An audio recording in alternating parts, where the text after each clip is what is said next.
अहम खबर यह है कि अमेरिका ईरान मुजवजा मुआहदे का ड्राफ्ट दोनों मुल्कों को भेज दिया गया है। अमेरिकी अखबार वॉशिंगटन टाइम्स के मुताबिक अगर ये मुआहदा हो गया तो 6 हफ्तों से जारी जंगबंदी की हैसियत तब्दील हो जाएगी। अखबार के मुताबिक तवक्को है कि अमेरिका और ईरान तमाम महाजों पर जंगबंदी के लिए मुफाहमत पर इतवार को इतफाक कर लेंगे। अखबार के मुताबिक इस सिलसिले में ड्राफ्ट तजावीज़ पर अमेरिका और ईरान का हफ्ते के रोज ही इतफाक हो चुका है। अमेरिका और ईरान के दरमियान मुआहदे के हवाले से अहम खबर यह है कि इस मुआहदे का ड्राफ्ट दोनों मुल्कों को भेज दिया गया है। अमेरिकी अखबार वॉशिंगटन टाइम्स के मुताबिक अगर ये मुआहदा हो गया तो 6 हफ्तों से जारी जंगबंदी की हैसियत तब्दील हो जाएगी। वॉशिंगटन टाइम्स के मुताबिक तवक्को है कि अमेरिका और ईरान तमाम महाजों पर जंगबंदी के लिए मुफाहमत पर इतवार को इतफाक कर लेंगे। अखबार के मुताबिक इस सिलसिले में ड्राफ्ट तजावीज़ पर अमेरिका और ईरान का हफ्ते के रोज ही इतफाक हो चुका है। आज के दिन में कुछ अहम डेवलपमेंट्स हुई हैं। फील्ड मार्शल सैयद आसिम मुनीर ने अपना तेहरान का दौरा मुकम्मल किया, वहाँ पर अहम मुलाकातें की, अहम मीटिंग्स हुई और जंगबंदी और अमेरिका और ईरान के दरमियान मुआहदे के हवाले से अहम उमूर ज़ेर गौर आए। जिसके बाद अमेरिकी वज़ीर ख़ारजा मार्को रूबियो का अहम बयान सामने आया। उनका ये कहना था कि जंगबंदी के हवाले से आज कल या अगले चंद दिनों में अहम डेवलपमेंट सामने आ सकती हैं, अच्छी खबरें सामने आ सकती हैं। और अब ताज़ा तरीन खबर यह है कि अमेरिकी अखबार वॉशिंगटन टाइम्स के मुताबिक मुआहदा अगर अमेरिका और ईरान के दरमियान हो गया तो 6 हफ्तों से जारी जंगबंदी की हैसियत तब्दील हो जाएगी। अखबार के मुताबिक अमेरिका और ईरान के मुज़ाकरातकार मुजवजा मुआहदे पर पहले ही मुत्तफिक हो चुके हैं। इनमें ईरानी मजलिस के स्पीकर बाकर कालिबाफ, अमरीकी नायब सदर जेडी वेंस और अमेरिका के खुसूसी नुमाइंदे और मुज़ाकरातकार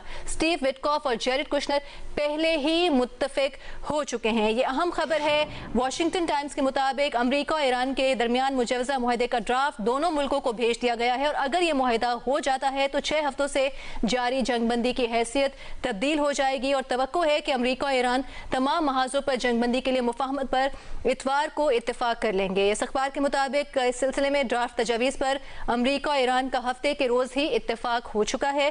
बात करेंगे नुमाइंदा जियो न्यूज़ एजाज सैयद से। एजाज बताइएगा, बताया जा रहा है, ये रिपोर्ट कर रहा है वॉशिंगटन टाइम्स के मुआहदा अगर हो जाता है ईरान और अमेरिका के दरमियान तो 6 हफ्तों से जारी जंगबंदी की हैसियत तब्दील हो जाएगी और ड्राफ्ट दोनों ममालिक को भेज दिया गया है। क्या तवक्को रखी जाए आइंदा चंद घंटों में या 1-2 दिनों में क्या हो सकता है?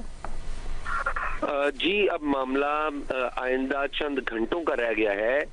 हम इससे पहले रिपोर्ट कर चुके हैं कि ईरान और अमेरिका के दरमियान जो मसाइल थे या जो बड़े इख्तलाफात थे उनको हल काफी हद तक कर लिया गया है। अब जो बॉल है वो फाइनल अमेरिकी सदर डोनाल्ड ट्रंप की कोर्ट में है। इस हवाले से पाकिस्तान के जो फील्ड मार्शल हैं आसिम मुनीर, उन्होंने हालिया जो दौरा किया वो गैर मामूली अहमियत का था। इस दौरे में उन्होंने ईरानी हुकाम को कन्विंस किया जो इशूज रह गए थे और फिर जो तरीकाकार पहले से तय है कि पाकिस्तान ड्राफ्ट बनाता है, दोनों मुल्कों को वो ड्राफ्ट भेजता है और अगर किसी मुल्क को किसी ड्राफ्ट के ऊपर एतराज होता है तो वो दोबारा ड्राफ्ट बनाकर पाकिस्तान को भेजता है और फिर उसमें जो तरामीम है वो पाकिस्तान के जरिए दूसरे मुल्क के पास जाती हैं। इस दफा भी यही हुआ। पाकिस्तान ने सारी चीजें तैयार की और दोनों मालिक को दी और जो इख्तिलाफात थे उनको नैरो डाउन करके अब एक इत्तफाक की तरफ, एक ब्रॉडर इत्तफाक की तरफ ले आया है। चूंकि हतमी अप्रूवल जो है उसकी अमेरिकी सदर डोनाल्ड ट्रंप ने देनी है, इसलिए ये मामला अब अमेरिकी सदर डोनाल्ड ट्रंप के पास है। ताहम जो ब्रॉडर इत्तफाक है, हमारे ज़राए ये कहते हैं कि वो हो चुका हुआ है। ये 3 मरहलों के ऊपर ये डील होगी। पहला मरला होगा एक MOU का जो लेटर ऑफ इंटेंट के ऊपर दोनों मुल्कों के दरमियान दस्तखत होगा और फिर 30 दिन का एक वक्फा आएगा और उस वक्फे के दौरान जो दोनों ममालिक हैं वो तमाम इक़दामात करेंगे। स्ट्रेट ऑफ हॉर्मूज के बारे में इत्तला किए हैं कि वो खुल जाएगा और फिर 30 दिन के बाद एक नए मरहले का आगाज होगा। वो एक मुज़ाकरात होंगे उन मामलात के ऊपर जो दोनों मुल्कों के दरमियान तय नहीं हो पाए और ज्यादा तो यही की जा रही है कि जो न्यूक्लियर का इशू है वो तीसरे मरहले में उसके ऊपर बातचीत का आगाज किया जाएगा। जी एजाज, ये बताया कि इन मामलों पर गहरी नजर रखने वाले ये समझ रहे थे और ये एक अंडरस्टैंडिंग थी कि फील्ड मार्शल का जो दौरा है ईरान का, उससे ये बात समझ आ रही थी कि बहुत सारे मामला जो हैं वो ऑलरेडी हल हो चुके हैं। तो अब क्या समझा जाए? जो अमरीकी सदर ने भी चूंकि इस बात की तस्दीक कर दी है कि मुआहदे को हतमी शक्ल देने के करीब पहुंच गए हैं दोनों ममालिक, और अब उन्होंने राबता करना है मुख्तलिफ ममालिक के सरबराहान से। तो ये राबता और ये सारी जो चीजें हैं, ये फॉर्मेलिटी पूरी होगी और उसके बाद कोई अनाउंसमेंट बाकायदा तौर पर सामने आएगी? जी बिल्कुल, अपेरेंटली एक फॉर्मेलिटी है और अमेरिकी सदर अपने इस रीजन के जो इत्तेहादी हैं, इस रीजन के अंदर अमेरिकी सदर और अमेरिका के जो मुफादात हैं, जो एलाइज हैं, उनके साथ वो बात करेंगे। और आपको पता है कि जब field marshal general Asim Munir Tehran में थे तो उसी रात तेहरान में कतर का एक वफद भी आया था जो अगली सुबह चला गया। तो वहां से ही, तेहरान से ही आपको पता है कि फील्ड मार्शल की और फिर उस दौरान ईरानी जो हुकाम है उनकी रीजनल जो लीडर्स हैं उनसे बात भी हुई थी। तो अब अपेरेंटली ये लग रहा है कि ये फॉर्मेलिटीज ही रह गई हैं। अगर इसमें कोई रुकावट पैदा की गई तो वो बज़ाहिर ऐसे ही लग रहा है कि अमेरिकी सदर की तरफ से होगी।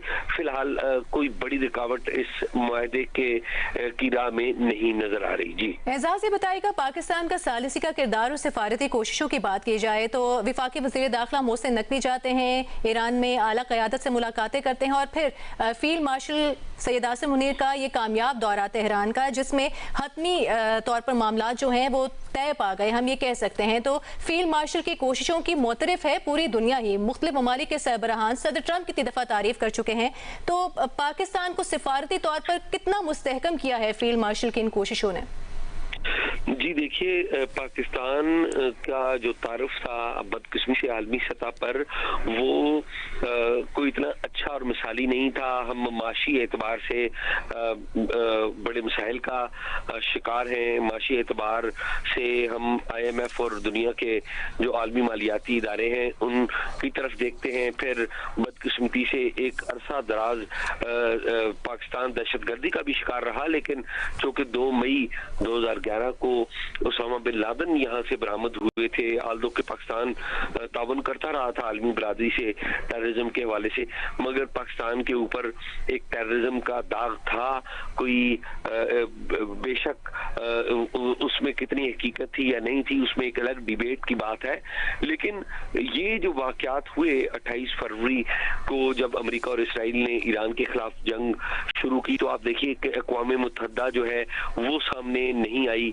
बड़े बड़े जो इदारे हैं, OIC भी अगर जिक्र करें, और बाकी जो इन्फ्लुएंस रखने वाले इदारे ममालिक हैं, फ्रांस ले लें, जर्मनी ले लें, बहुत सारे मुल्कों का नाम ले लें, बरतानिया ले लीजिए, तो कोई सामने नहीं आया। लेकिन पाकिस्तान सामने आया। पाकिस्तान ने एक पीस इनिशिएटिव किया और पाकिस्तान की तरफ से जो पीस इनिशिएटिव है वो पाकिस्तान के प्राइम मिनिस्टर शहबाज शरीफ और field marshal general Asim Munir, उनकी तरफ से ये इनिशिएटिव लिया गया था। और फील्ड मार्शल का और प्राइम मिनिस्टर का नाम मुतअद्दिद बार अमेरिका के जो सदर हैं डोनाल्ड ट्रंप, उन्होंने लिया, बल्कि सबसे ज्यादा जिक्र वो करते रहे पाकिस्तान के field marshal general Asim Munir का। और उनकी जो पीस के हवाले से ये जो खिदमात हैं उनका एतराफ ना सिर्फ वो करते रहे, बल्कि दुनिया के मुख्तलिफ ममालिक ने पाकिस्तान का जो रोल है उसका एतराफ किया है। पाकिस्तान ने जब दोनों मुल्कों के दरमियान सीज फायर करवाया तो पूरी दुनिया के कैपिटल से पाकिस्तान का नाम लेकर मुबारकबाद दी गई और पाकिस्तान के रोल को सराहा गया। तो अब पाकिस्तान पूरी दुनिया में एक डिफरेंट इमेज के तौर पे सामने आया है। अब जितने भी बैरूनी ममालिक पाकिस्तानी हैं, बिलखुसूस यूरोपीय ममालिक में, आप उनसे पूछिए, मेरी अक्सर बात होती रहती है। बिल्कुल, एजाज सैयद हमारे साथ ही मौजूद रहिएगा। वॉशिंगटन टाइम्स के मुताबिक आपको बताते हैं कि अमेरिका ईरान इख्तिलाफात कम कराने में चूंकि फील्ड मार्शल की काविशों की बात हो रही है, तो वॉशिंगटन टाइम्स के मुताबिक अमेरिका ईरान इख्तिलाफात खत्म कराने में फील्ड मार्शल आसिम मुनीर ने अहम तरीन किरदार अदा किया है।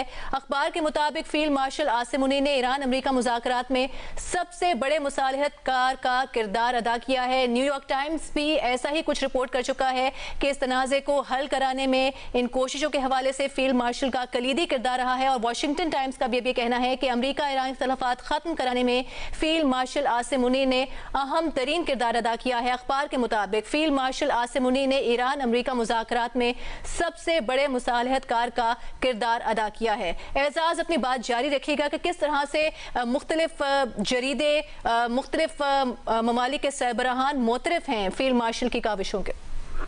जी, तो मैं जो बता रहा था कि पूरा कॉन्टेक्स्ट में आपको बता रहा था कि किस तरीके से जो सीज फायर हुआ अमेरिका और ईरान के दरमियान, और इस सीज फायर के बाद पूरी दुनिया के कैपिटल से पाकिस्तान के हक में बयानात आए और पूरी दुनिया के कैपिटल्स ने पाकिस्तान की जो लीडरशिप है, पर्टिकुलरली सिविल और मिलिट्री दोनों, और खुसूसी तौर पे जनरल आसिम मुनीर का जिक्र किया गया कि उन्होंने बड़ा अहम और कलीदी किरदार अदा किया है और पाकिस्तान की तारीफ की गई। आप गल्फ ममालिक की बात करते हैं तो वहां पर सऊदी अरेबिया सबसे अहम है, जिसे इग्नोर नहीं किया जा सकता।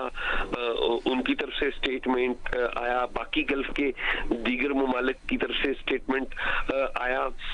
यूरोपीय ममालिक में जर्मनी, फ्रांस, ऑस्ट्रेलिया, ये जितने भी जो बड़े ममालिक हैं, इन सब ने पाकिस्तान का जिक्र किया और खुसूसी तौर पे field marshal general Asim Munir का जिक्र भी किया गया। जी बिल्कुल, इस अखबार के मुताबिक फील्ड मार्शल आसिम मुनीर ने ईरान अमेरिका मुज़ाकरात में सबसे बड़े मुसालहतकार का किरदार अदा किया है। वॉशिंगटन टाइम्स का रिपोर्ट करना है कि अमेरिका ईरान इख्तिलाफात खत्म कराने में फील्ड मार्शल आसिम मुनीर ने अहम तरीन किरदार अदा किया है। अमेरिका ईरान मुजवजा मुआहदे का ड्राफ्ट दोनों मुल्कों को भेज दिया गया है। वॉशिंगटन टाइम्स के मुताबिक अगर ये मुआहदा हो गया तो 6 हफ्तों से जारी जंगबंदी की हैसियत तब्दील हो जाएगी। अखबार के मुताबिक तवक्को है कि अमेरिका और ईरान तमाम महाजों पर जंगबंदी के लिए मुफाहमत पर इतवार को इत्तेफाक कर लेंगे। और इसी हवाले से मजीद आपको बताते हैं कि वॉशिंगटन टाइम्स के मुताबिक फील्ड मार्शल आसिम मुनीर ने ईरान अमेरिका मुआहदे के ड्राफ्ट को हतमी शक्ल देने के लिए अमेरिका और ईरान के रहनुमाओं से मुसलसल मुलाकातें की। और अखबार का ये भी रिपोर्ट करना है कि फील्ड मार्शल आसिम मुनीर ने ईरान अमेरिका मुज़ाकरात में सबसे बड़े मुसालहतकार का किरदार अदा किया है। एजाज, बड़ी कंसिस्टेंट एफर्ट्स रही हैं। 2 दौरे किए फील्ड मार्शल आसिम मुनीर साहब ने, फिर उनसे पहले इस दौरे की अगर बात की जाए तो मोहसिन नकवी साहब वहां पर मौजूद थे। तो पाकिस्तान की एफर्ट्स बड़ी कंसिस्टेंट रही हैं इस तनाज़े को हल कराने में। No doubt about it. देखिए, पाकिस्तान ने जो पीस के लिए काम किया, इसमें ये बड़ा एक मुश्किल काम था। ये इस एतबार से भी मुश्किल था कि डिसअपॉइंटमेंट ज्यादा डोमिनेट करती रही, और ये जो डिसअपॉइंटमेंट है डे 1 से रही कि शायद ये जो पीस प्रोसेस है वो टूट जाए। क्योंकि आपको याद होगा कि जब शुरू में पाकिस्तान ने पीस प्रोसेस शुरू किया तो लेबनान का जो इशू था वो भी दोनों फ्रीकैन के दरमियान तय हुआ, और फिर हमने देखा कि एक जो फ्रीक है उन्होंने लेबनान का जो इशू है उसको अलग कर लिया। लेकिन पाकिस्तान ने इस सारे मामले के ऊपर अपनी जो सिंसियर एफर्ट्स हैं वो जारी रखी, और उनके नतीजे में आज जो है पाकिस्तान उसने एक जो किरदार अदा किया है उसका एतराफ, अमली जो नताइज हैं वो सामने आ रहे हैं और उसका एतराफ दुनिया कर रही है। इस्लामाबाद में क्या खबरें हैं एजाज? क्या हतमी मुआहदे पर साइन दस्तखत होने के लिए क्या कुछ अरेंजमेंट्स होंगे? इस्लामाबाद में होगी ये पेशरफ्त? क्या होने जा रहा है? जी देखिए, इस्लामाबाद में जो मुकामी होटल है सरीना, जहां पर आखिरी दफा मुज़ाकरात हुए थे, उसका रास्ता तो आज सुबह ही बंद था। तो यानी कि सिक्योरिटी अरेंजमेंट्स तो आपको पता है यहाँ पर तैयारियां हो जाती होती हैं, और इस बार भी तो यही है कि जो MOU का दस्तखत होगा तो यही है कि इस्लामाबाद में ही होगा, और इस्लामाबाद ही पूरी दुनिया में नजर आएगा कि अमन के मरकज के तौर पर। लेकिन आपको पता है कि बाज जो फ्रीकैन है, पर्टिकुलरली अमेरिका की तरफ से एक आध दफा ये जिक्र किया गया कि इस्लामाबाद बहुत लंबा सफर करना पड़ता है, कमोबेश 14 घंटे की जो फ्लाइट है वो लेनी पड़ती है। तो मुमकिन है कि जेनेवा या कतर भी हो, लेकिन मुझे जो ईरानी हुकाम ने बताया था, जिसको हमने रिपोर्ट भी किया था, कि वो कोई भी दुनिया की जगह हो, टेरिटरी इस पाकिस्तान की होगी, क्योंकि ईरानियों की ये ख्वाहिश है, ईरान की ये ख्वाहिश है कि जो मुआहदा है उसकी मेजबानी अगर पाकिस्तान इस्लामाबाद में नहीं होती तो दुनिया के किसी भी खत्ते में हो, किसी भी मुल्क में हो, तो पाकिस्तान एम्बेसी उसकी मेजबानी करे, पाकिस्तान के सफारतखाने में वो मुआहदा साइन हो जो कि अमली तौर पे पाकिस्तान की टेरिटरी होगा। बहुत शुक्रिया आपका एजाज सईद, आप गुफ्तगू कर रहे थे।